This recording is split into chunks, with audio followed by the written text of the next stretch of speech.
Shalom, shalom. We're the real Hebrew Israelites coming day in and day out to prophesy downfall of Babylon the Great, which is America. First off and foremost, all praises, honor, and glory be unto Yahweh, Ba'ashem, Yahweh Shai, Ba'ashem, Karkadash. Double honors to the elder apostles of Great Millstone, salutations to the elect, wherever you may be.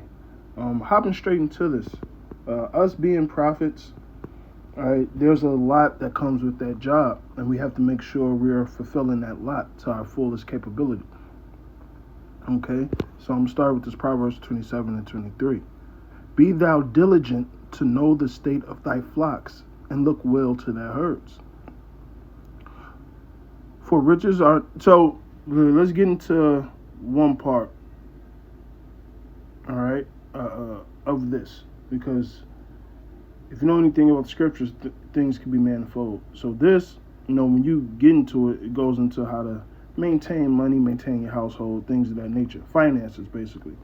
All right, because back then, cows, cattle, having land, milk, things of that nature is what brought money.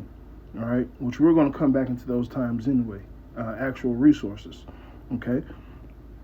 But looking at it on the spiritual playing field, all right, be thou diligent to know the state of thy flocks and look well after thy herds, right?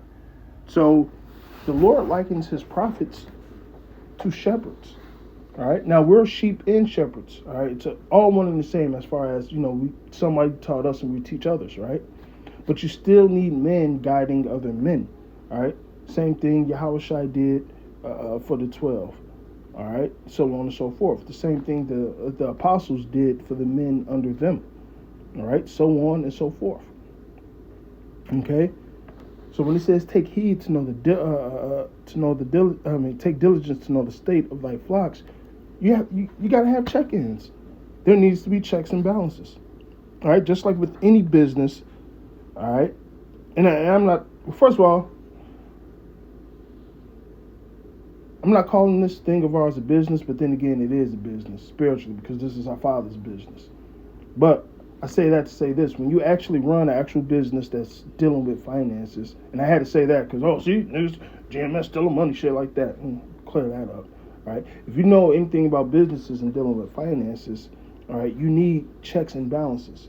You need somebody checking the numbers. You need somebody checking the inventory. You need somebody checking in on other managers, making sure they're doing their managerial duties. All right? Same thing within the camp of Yahweh Ba'ashem Yahweh Shai. Right? Did not the Lord told Moses not to take everything upon himself, to set up captains of 50, captive of 100, so on and so forth, right? So you have positions in this thing, all right? And to look after the herd, to know the state of the flocks. All right, this brother, he up on his videos. Oh, brother slacking a little bit. Let me pull him to the side. Let me talk to him. All right. First of all, as leaders, that's what we do. Okay. Now, you may have a brother that's on the same level as you. He could do the same thing because what you're doing, you're looking out for your brother. Hey, bro. Hey. Brothers call brothers. Hey, bro, I think you pick it up right here. I know. Hey, even if you complete your task for the week, brothers knowing your spirit, hey, I know you can do a little bit more, brother. I'm not saying it's going off or whatnot. But you're supposed to be there to motivate and push your brother. But at the same time, you're supposed to be there to what? Look over and watch over your brother. Because what? We are brother's keeper. We're not like Cain. All right? Because true hate for your brother is not correcting him when he's wrong. All right? So, once again, that's what? Knowing the state of your flocks. All right? Because so sometimes whole camps be going bad. And then you got to detach that whole camp. All right? That's why we have liaisons. That's why we have brothers looking over certain camps and reporting back to make sure shit is in order. Same thing they did in the ancient days. All right? What you think all these epistles and letters was for? Okay? Go read the Maccabees. Look how much they was in order and then. You can look at any book in the, especially dealing with the prophets and the men of the Lord, how certain things were just in order. All right. So, I mean that's a must because when you go to, I believe, let me see.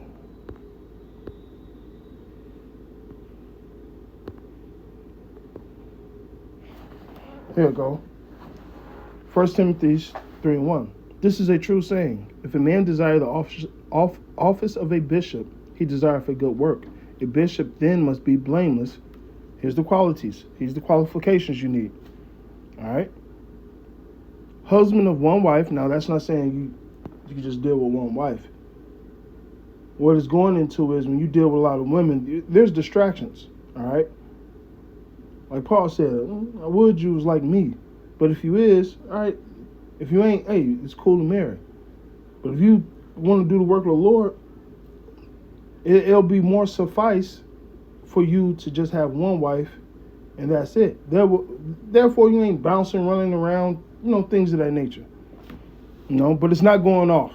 Let me say it that way. To have multiple wives, for you know how Jake is. All right. Vigilant, sober, of good behavior, so that's that good conversation, that conduct.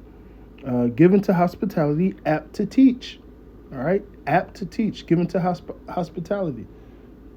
All right, one of the older brothers opening up their house. Hey, we got some brothers coming in town. Let's make sure we got this set up. Yada yada yada. All right, woo woo woo. Okay, not given to wine, nor striker, nor greedy for filthy lucre's sake, but patient, not a brawler, not covetousness. One that ruleth well his own house, having his children in subjection with all gravity. For if a man know not how to rule his own house, how should he take care of the house of God? All right. Even for you men that don't have wives and children, you may have your own apartment. You'll say, hey, you got to keep shit in order, man. You don't know how to keep that shit in order. How are you gonna keep other brothers in order? You can't keep yourself in order. How are you gonna keep or teach brothers to be in order? All right.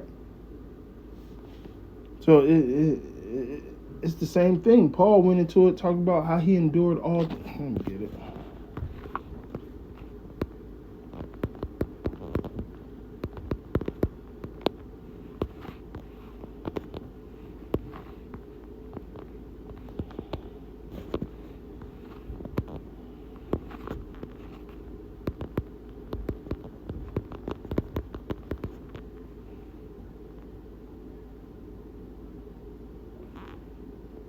I'm doing the video.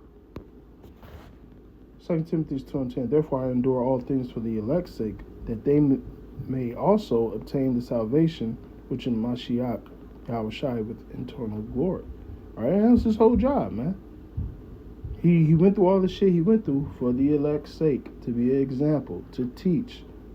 And what's part of his examples in teaching? Looking and knowing the state of his flock. That's why Paul wrote these letters, because he knew what was going on. All right?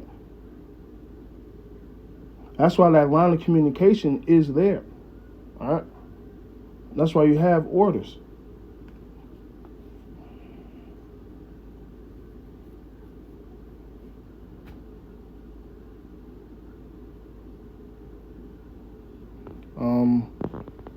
So let's go back to let's read 4 and 5. All right, but watch thou in all things, endure afflictions, do the work of evangelists, make full proof of thy ministry. And making full proof of thy ministry is what? All right, guiding and leading men, which, hey, like the scripture say, which should be the first principles of the oracles of the Most High. Okay. 2 are better than 1. 3 is a cord hardly broken. All right, so camps are needed. It's hard to do this thing by yourself.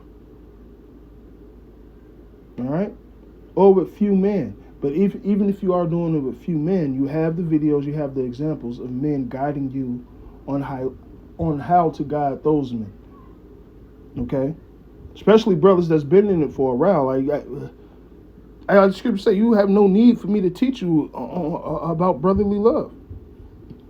All that ties into what? Knowing your flock, dealing with the flock, knowing spirits. Okay? And so with that, I pray this was edifying. Shalom.